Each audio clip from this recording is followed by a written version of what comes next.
I can remember from as young as being 14, uh, seeing incidents like Trayvon Martin, or even like in 2020, the Black Lives Matter, or knowing about like sieges on Gaza, or like anything just really going on in the Middle East. The peril that you see and the violence that you see, I could never imagine 10 years ago that I'd be able to watch children die on my Instagram. How can anybody like function normally and like how can anybody watch these things and go about their day normally? It's like only instinctual to want to do something to end something like that. And when you can't, it's like depressing. There's been so many times that the globe has been in crisis, but we think that currently things are so uniquely connected in ways that make it more vulnerable to collapse. I guess during the Black Death, like that was definitely a polycrisis, but it was more localized because you wouldn't have spread it on a plane. Like right now, if anyone contracts any illness, then it could go all over the world instantly. And then that could shut down the way that we transport the food that we're reliant on right now. It's just kind of the connectedness that we think makes everything a little bit more dangerous right now. And also the attention we have to pay attention to all of it, right? Like we're getting so much of that information, and previously we would never have had all of that. When I was teaching this capitalism and crisis course the last time, which was like spring of 2024 now, and I just asked like, or how many of you would say that that pandemic poly-crisis era was like the defining intellectual, ideological, political experience of your lives? And the hands just shot up. Like basically everybody in the room was like, yep, I'm like a crisis person. That's the world that I live in. That's what I've been shaped by. If a person sees contemporary developments negatively, as I do, and I think many young people do, um, what is the political force that will sort of stop that?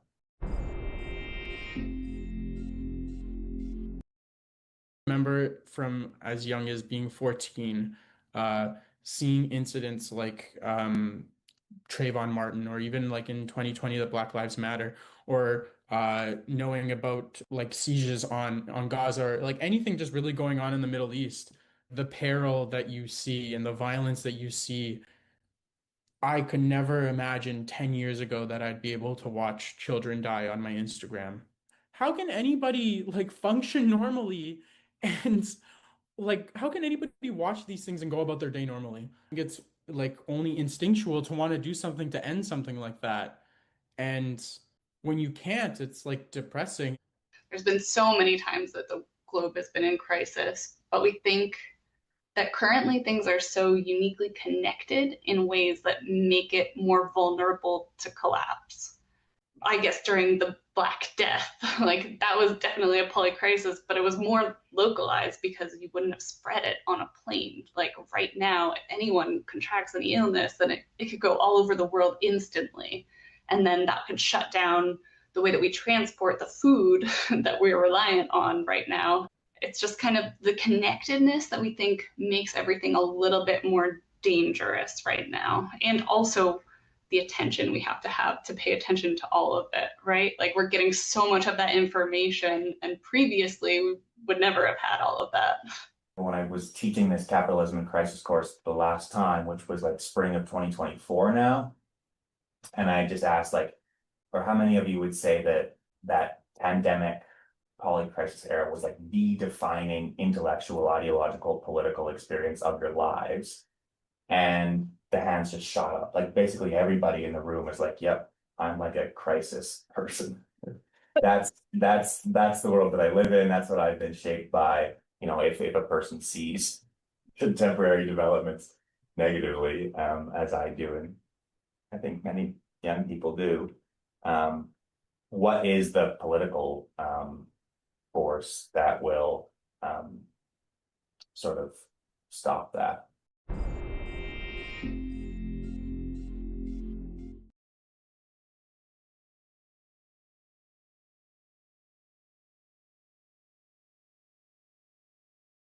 All right, so perhaps this is a good segue to get into the things I want to talk about right now. Um, this is a very short clip I was just playing from Canadian Press saying about how young people are in despair. I would agree that young people are in despair, but not just young people, older people too. I think a lot of people are. And let me just get my image here before I say too much more. Hi. I don't, well, whatever the reason why somebody's in despair, I do think that it's true that people are in despair in record numbers. The reasons that those particular people cited are not things that trouble me particularly. Those are all headline stories from the mainstream media. So I think we need to take a step back and question whenever anything in the mainstream media is making you feel a certain way, but especially a negative way, you need to question, is that not what it was trying to do? And how real is this? So, like the first guy was talking about, Trayvon Martin is one of the reasons why he's in despair. I personally wouldn't lose sleep over it because I've seen enough to analysis to make me think that that was all contrived and faked.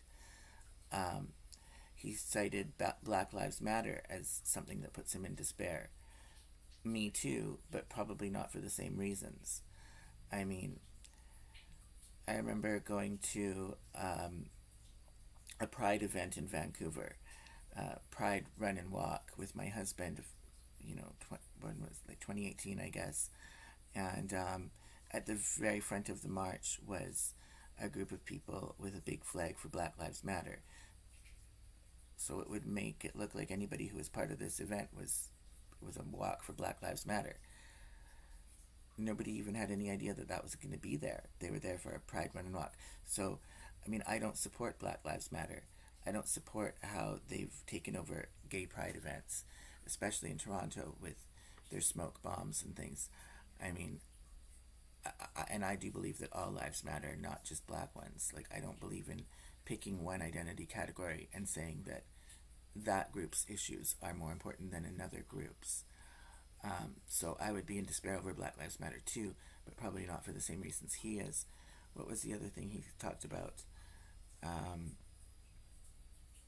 Seeing children die on his Instagram, and how would that not affect you?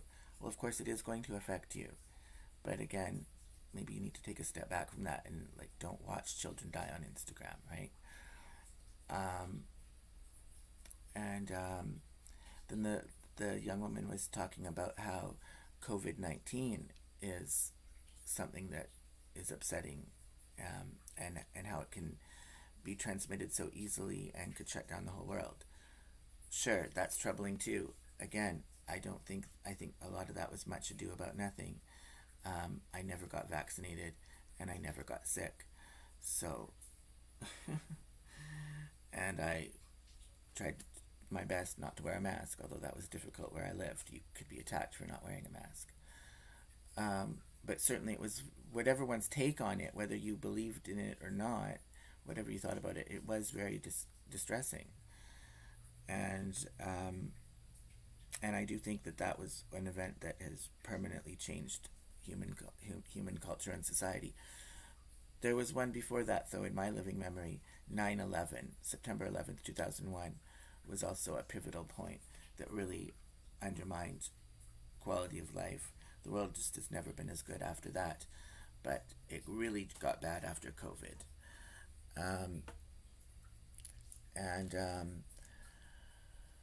I mean, it was a very biased report, right? I mean, it was totally, everything that they were saying were coming from a very left-wing perspective about what was distressing people, but nonetheless, I do think it is correct that people are very depressed. And I mean, the things that depress me are lack of human connection. And I was seeing a live stream recently from Truth Stream Media, where she was talking about how subscriptions to OnlyFans accounts are shooting through the roof, and and in a survey of why, and it's mostly men who would be doing this, right? But why men are subscribing to OnlyFans, like why do they do it? What motivates them? It's a desire to have human connection. Like, it's not even about sex, actually. It's about wanting to have a few minutes where you can connect with someone who is a human being. And she was talking about this in the context of, like, the whole internet has been taken over by artificial intelligence bots. So I get upset when people are not watching my live streams. And I see the numbers of how many people are watching a live stream, and it's usually very disappointing. But even if it is a high number, relatively high even for me, so it'll still be a low number overall, but even if it is a number that I would be happy with, chances are most, if not all, of those viewers are not human beings. They are artificial intelligence bots. So even when you may think you're having a human connection, you're in fact not connecting to another human being. You're connecting to an artificial intelligence. That is very distressing. I mean, in terms of when you're putting on a live stream, a live show, whether it's one like this or whether it's one consisting of music videos, whatever, it's like being on stage. You're performing, and there's never in history of humanity has it ever been the case that a performer would be on stage performing to an entire audience that is made up of non-human entities. Like, that's never happened before in history. And the fact that it's kind of crept up on us, and there really hasn't been any time to even talk about that. Half the people in this world would hear me say that and say that it's a conspiracy theory that's not even true. It's unfortunately it is true. It's not even considered a conspiracy theory by the mainstream. Like, that is what's going on. It's estimated that 90% of all internet traffic in 2026 will be made up of AI bots. So artificial intelligence has totally taken over the internet. So yeah, if you're doing anything on the internet with an audience, much if not most of that audience is artificial intelligence bots. I mean, I was just getting pissed off because I've made a pretty good video for a really awesome remix of Bittersweet Symphony by The Verve, and I thought it would be a good time to take a step back and play, I think it was my 6th video for a remix of that song, and just to play all of them and see the progression and listen to them and share that in a live stream. And I couldn't even get half a dozen people.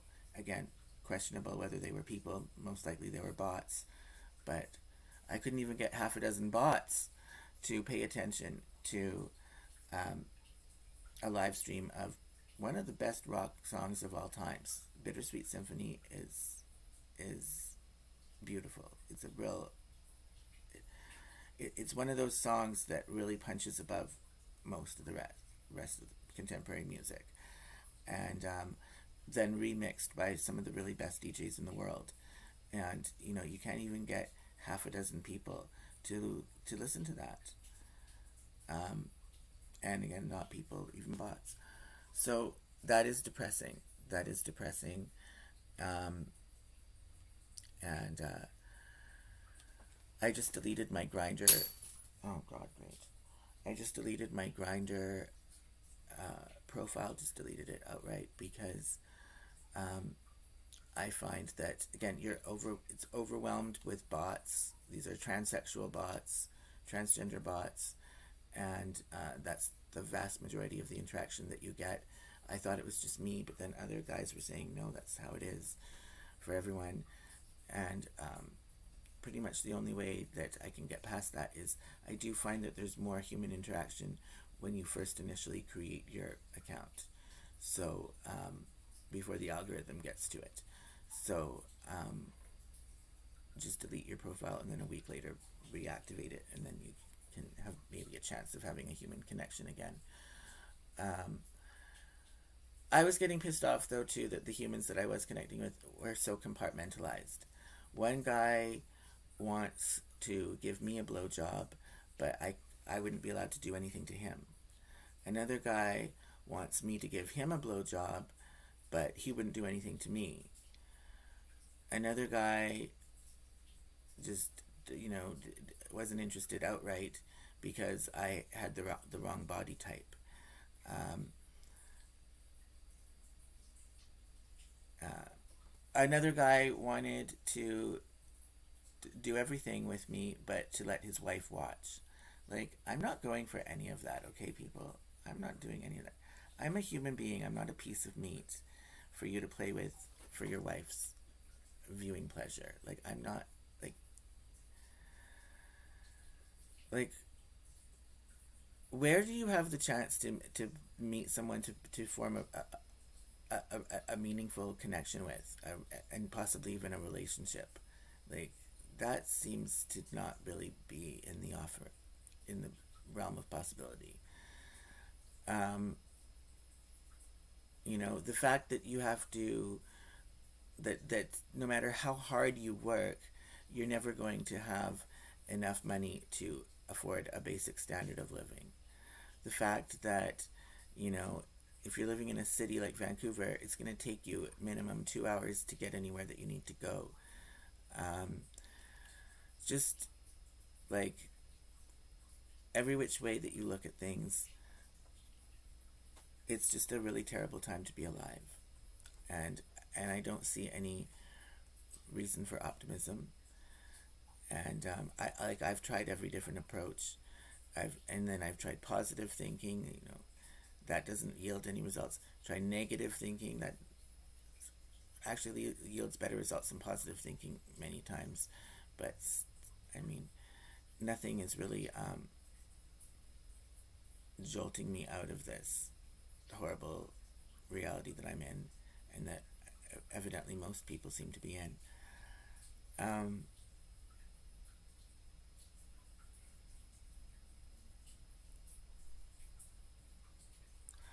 I have a Christmas tree, and I'm going to decorate it, and that might cheer me up.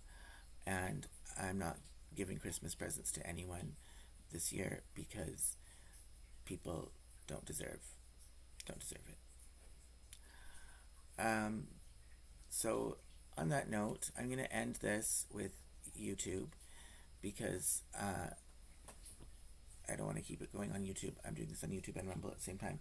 But I am going to continue with Rumble, and since nobody's interested in my music video content being live streamed, like I was just saying with the Bittersweet Symphony, instead I'm going to live stream some of my what is on my YouTube. It's called my Tommy Talks playlist, where I'm just like talks like this that I'm doing right now, talking about broader issues. Okay, so that's what's going to happen now. Bye bye.